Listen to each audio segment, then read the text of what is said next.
In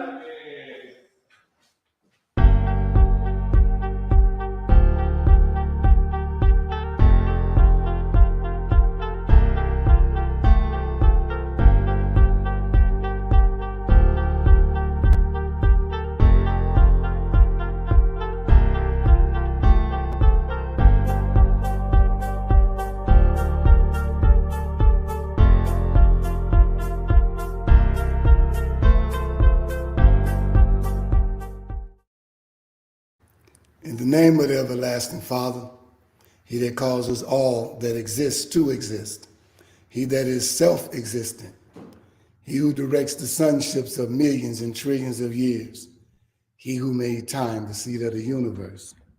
He's known among the ancient Kemites or Egyptians as Amun-Ra and Aton, among the Hebrews as Ansar, Yahweh, Elohim, among the Christians as Lord, God, Jehovah, among the Muslims as Allah, the one God, among the Rastafarians as Jah Rastafari, among the Yoruba tribe as Olodumare, Obatala, and many other Orisha gods. I bear witness that all of these names, all of them, refer to the same one Almighty God. And it is to him whom I give reverence and to whom I submit. I boldly proclaim that we, those children of those black men and women who survived the transatlantic slave trade, are that lost 13th tribe, born here in North America, and that we are the Nubian Kemetic lineage. I further proclaim that the blood of all the nations of the world flow through our veins.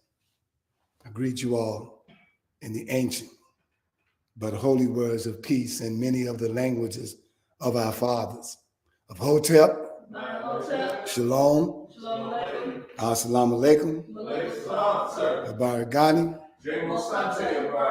Alafia, and Ashe. All greeting words, salutations of peace in the many different languages of our fathers. Greet you in peace. Welcome, welcome, welcome to the Toma Nation, aka Temple of Mercy Association. We located 616 East on 71st Street on this great and beautiful day. I believe this happens to be Sunday, June the 11th, 2023. I am Brother Minister Rahim Chesed Aton, founder of this great movement, along with our co-founder, Brother Minister Omari Jahi Aton, and the First Lady of our movement, Sister Makita Aisha Aton. Today will be part 2 on one of the greatest entrepreneurs, Black entrepreneurs in Chicago, S.B. Fuller. But I'm going to make a difference, not in him being an entrepreneur, not even in the different forms of Black entrepreneurship, whether it be in the entertainment world, sports, or just a regular businessman being in business for himself, or just any type of way or source of income, legal, that Black people became independent, became self-employed, but yet became successful at it, making 6 figures or more. I want to use 2 words, anointed or appointed. Now, why would I want to do that? Because I can hear church people saying that S.B. Fuller was not a man of God because he didn't go to church. He wasn't saved. He wasn't sanctified. He wasn't filled with the Holy Ghost. He did not confess Christ, and that he died and rose on the third day. Well, let's go throughout the Black enterprise and let's see what God said when it comes to our people being of God and not being of God. I'm going to start with S.B. Fuller, but I believe I'm going to go into some other ones so you can understand what I'm saying. And I want to say this. Maybe I shouldn't, but I'm going to say it. From my observation, this is just my observation, the way an individual understands God in any one of these denominations or any one of these persuasions, Islam, Christianity, or any of the other ones, it is not their belief in these religions and these names for God, but it is their faith, the substance of things hoped for. But moving toward it anyway, even if there is evidence, they know it's there, but it's things that are not seen. Not seen. It's that type of faith. Whether they called him Allah, whether they called him whatever. You heard me mention all the names for God. It didn't matter whether it was Buddhist, because Tina Turner became successful. She didn't believe in the Christian God. She didn't believe in the Muslim God, but she became successful. And her faith took her out of America. Her faith made her go to London.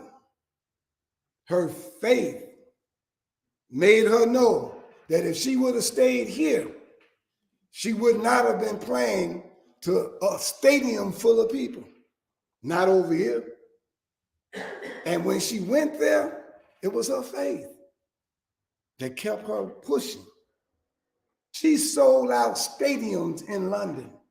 She sold out stadiums in Britain by herself. Tina Turner, main headline, no opening act, stadium full. She couldn't have did that here. But why is that? Because they only give us one. One major superstar that can do that. Now,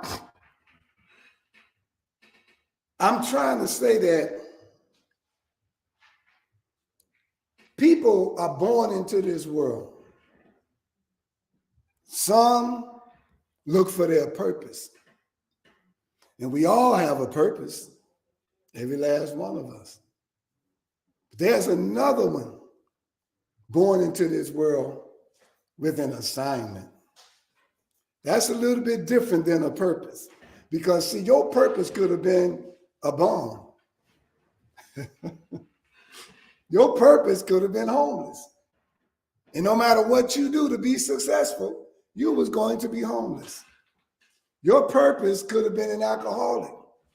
Your purpose, see, could have been all that you see happening out there, prostitution. Your purpose could have been rich. Your purpose, you see, your purpose, but your assignment comes from a higher essence, way above faith. Because to be assigned, you don't have to have faith. I know y'all don't like that word, boy. You don't have to have faith to have an assignment. Because the creator that created you don't care about your faith when he assigns you. The thing about that is you have to grow into your assignment. You have to grow into it. And while you're growing into it, you're being given or shown many visions and many different signs to let you know that it's something a little bit more special about you than the others who might, and sometimes we look at them and say, well, this person, you know, ain't as gifted and talented as I am. How did they make it? No, and I didn't. But it ain't even about that. A person anointed and assigned by God has a specific duty. Now, I'm not talking about any and every person who consider themselves a man of God or a woman of God or a Christian or whatever. You see, I hear Christian gang banging every day. Almost every meeting I go to is Christians gang banging, telling the people in the audience, and all they got to do is hear that my name Rahim, they done already gang banged me and put me with the Muslims because my name is Rahim.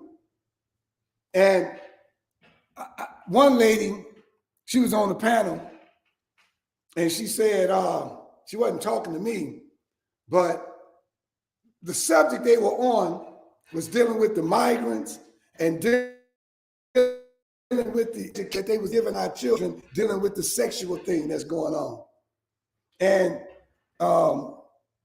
she said something like, well, I know we're warriors, and I know we're going to make it because all of us here are Christians, and we know that Jesus died on the cross and gave his life for us. And if there's anybody out here who didn't, they ain't going to make it. So she said this, and I started to raise my hand, but I didn't. See, now, I wasn't going to argue with them about no Christianity or whose God is who and whatnot, because I know that the God I serve could have took her breath away from her before her last sentence, and she'd have collapsed right there on the floor. I've seen that happen before. I know that, the one I serve, and then could have brought her back to life. The one I serve could have took all of us out at the same time and brought us back before somebody came in the door and we wouldn't even know that we had just died. That's the God I serve. Now, you want to give him a name to reduce him? You go right ahead. You want to give him a name to diminish his power? You go right ahead. Because there's not a name I said up here that truly compares to the God I serve. Now, if you want to know about me, then I'm telling you, this should be you. You would be foolish not to bow down and submit your will to an entity that has your life and your death in his hand, that has your destiny in his hand, that creates everything you see. I'm not even talking about when we talk about what the black man created as a God in the flesh on the planet.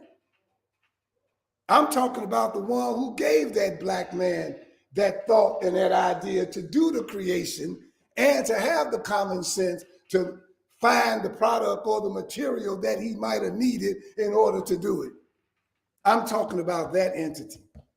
I'm talking about that entity who goes on and who still lives and who survives 100, 200, 300, 400 years or more, or thousands and millions and trillions of years after the first person that was born on this planet was dead. But you don't remember that person, but I bet you remember him. Some of us got people who've died in our life. They came and they went. And if we didn't have no cameras, you wouldn't even be able to remember who they were unless you got their thoughts in your head. Some of us can go to the cemetery and look at headstones. I be in cemeteries. I see headstones everywhere I go. All in the cemetery. People forgotten. I didn't see one said, creator of the universe, Lord of all the worlds. Some of us say, God is dead. Why is he letting all this happen? Your God is dead. And why is he letting all this happen? That's what I'm telling you. But the God I serve ain't dead. And he's not letting all this stuff happen. He's allowing it to happen. Understand that. The one I serve is the greatest among the great. You have to get permission to do those type of things on this planet. How do you know that, brother? As the Bible said. When God wanted to mess with Job, not God, when Satan wanted to mess with Job, he had to ask permission. Now, can I mess with Job? You know, you got to hedge around him. You say, yeah, go ahead, do what you can. Yeah, the one that you call the devil got to ask permission. The God I serve told me don't give that devil no kind of recognition when it comes to something that happens in your life. I never say the devil did it. I don't care what happened to me. I say God did it.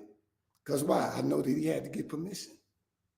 If I break my leg, if I trip, if I stumble, if I get a hangnail, if I bump my head, if something knocked me out, if I was in the hospital, if I was on the respirator, whatever, when I wake up, I won't give nothing, no credit to nothing called the devil, nothing called Satan. And I know my time is almost up, and I'm supposed to be talking about S.B. Fuller, but it's because of what I read about S.B. Fuller and how a lot of black people protested against him. And the most of them black people that protested against him is these handkerchief head Christians. Them the ones who talk so negative about S.B. Fuller. Every time God sends a man into this world to champion our cause, to get us up off the ground, whether it's economically or spiritually, it's us handkerchief head niggas who bring them down. Always. And you always lay them out and try to figure them out by your little archaic little religion that billions and millions of people happen to be under. The hell with your religion. I said that. The only religion you need to have is obey God. That's it. The only religion you need to have is obey God. Now check with yourself and see where you stand with that. Do you truly obey God? Do you truly obey God? Because in your anatomy is something that tells you something you doing is right and tells you something you doing is wrong. Even tells you before you do it. And that's the God particle.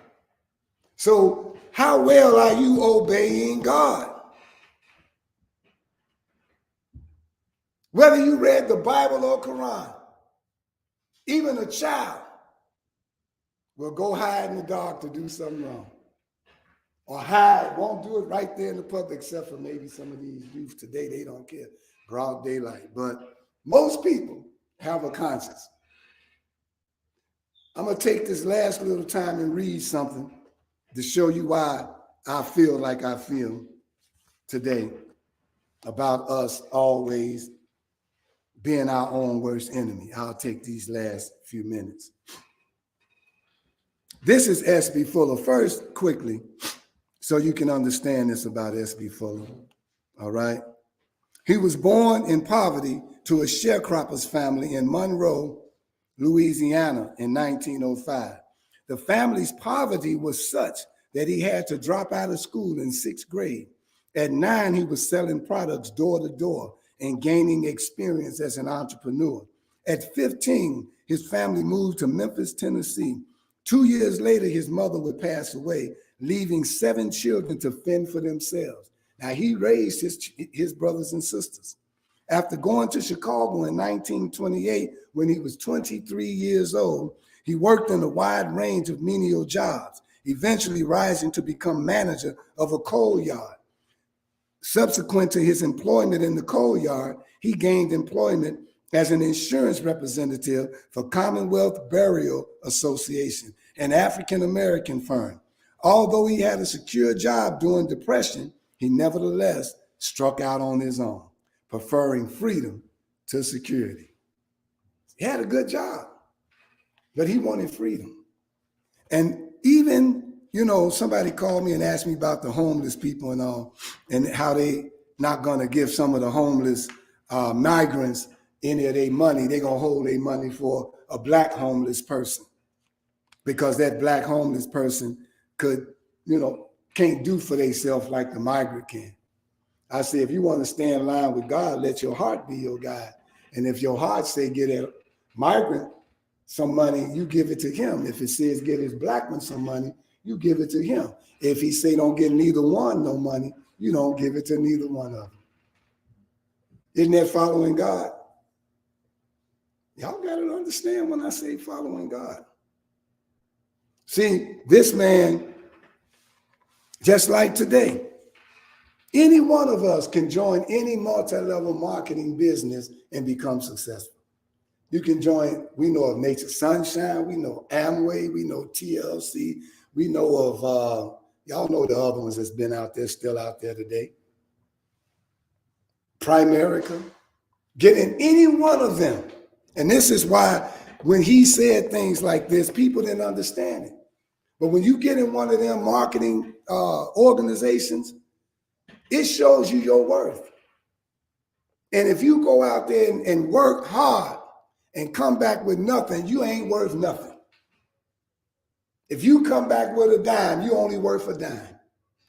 And if you work hard all that day and you come back with $300, you was only worth $300. Every day in one of those multi-level marketing businesses, you get a chance to see how much you really worth. And nothing from nothing leaves what? Do nothing, get what? Nothing. Then you ain't nothing. Nothing times nothing equals nothing. That's right. You can plus it, minus it, or put a whatever. It's still nothing. So now let's watch this real quick. S.B. Fuller, this is when 1960, now I was going back to 1928. 1960, between 1960 and 1970, he had become a billionaire. He had become a powerful speaker too. He was often asked to speak to business organizations, church groups, civic groups, and at political rallies. He addressed a forum on capitalism, which was sponsored by the All World, All Nations International Club. In the question and answer session, S.B. Fuller rejected the contention that capitalism had passed the Negro by. He said, now watch this, the fact is the Negro has passed capitalism by. Negroes spend their money for Cadillacs, minks, whiskey, and steaks instead of participating in capitalism by buying stock in America's great companies. Brothers and sisters, true or false? What I just read. Is that true or false? You said true too, didn't you? One of y'all did. Okay. You say false. Okay, good. We go. Now, question and answer, we're going to go into that. He says false. He says the Negro has a tradition of buying what he wants and begging for what he needs. True or false? True. False, brother? True or false? True. Okay. It's time they started facing up to the truth. The trouble with the Negro is his inferiority complex. Anybody who continually accepts handouts without giving back has got to suffer from an inferiority complex. Now, he made that statement. He said, man can go up or down the ladder of success according to his own faith, not religion. According to his faith, the determination and willingness to work. The white man is not keeping the Negro down. This is in the 60s, y'all. The Negro is keeping himself down. Whoever ordained the white man to keep the Negro down, that was a question he said. He said, whoever ordained the white man to keep the Negro down? Man is the temple of the living God, and God never made a nobody. In every man, there's a spark of divine intelligence. Nobody can fan that spark for you. You've got to fan it for yourself. His discourse on the Negro's place in the capitalistic society was prompted by a question from the audience after he delivered a scholarly discourse on why he believed in capitalism. He explained, capitalism is the economic system in which the citizen plays the central role, owns the natural wealth, and expedites the production and exchange of goods. The system is affected by private enterprise and controlled by competitive practice. Now I'm going to skip there and go to something else here. In June of 1963, Fuller took a risk. See, in life, if you don't risk nothing, you get nothing. And he purchased the South Center building at 4701/59 South Parkway, that's King Drive, in Chicago for $1,157,000. He bought it from the South Parkway Building Corporation under the direction of Louis Inglestein, that's a Jew, president of the South Parkway Building Corporation. The building contained 250,000, there it is right there. It's still around today. 250,000 square feet of commercial space. It was conceived by Harry Inglestein in 1926 as the first commercial center for the integrated population of the area. The building was completed in 1928 and was one of the first shopping center concepts. It contained 7 stores, 51 office units, 15,000 square feet of loft space. The South Center department store occupied 80,000 square feet of space in the building, and in 1963 had 76 departments, 110 employees. These were S.P. Fuller's employees. South Center was famous throughout the nation as one of the largest stores in which Negroes had been encouraged to advance to important executive positions in marketing and retailing. It was America's first integrated department store. The 3-story building with elevator was partially air conditioned, had 60,000 square feet of parking space. The famous Savoy Ballroom had occupied that space in the building, but was converted into commercial and retail use in 1948. The building housed the Regal Theater, the last theater in Chicago presenting live stage shows. A number of outstanding African-American performers appeared there, including Aretha Franklin, James Brown, Jackson 5, Jackie Wilson, Four Tops, Staple Singers, B.B. King, Marvin Gaye, Little Richard, Major Lance, Tammy Terrell, Red Fox, Little Anthony and the Imperials, Temptations, Miles Mabley, Dionne Warwick, Della Reese, Slappy White and his wife, the Mills Brothers, Nat King Cole, the Spinners, Vibrations, Albert King, Mitty Collier, which is Pastor Brady's pastor right now. She was famous back then. She had a couple of records out. Even later on, she had some records out. The final arrangements concluding the purchase of this building were made on that Tuesday evening, June 4th, on S.P. Fuller's 58th birthday, showing you age don't matter either for you to be successful.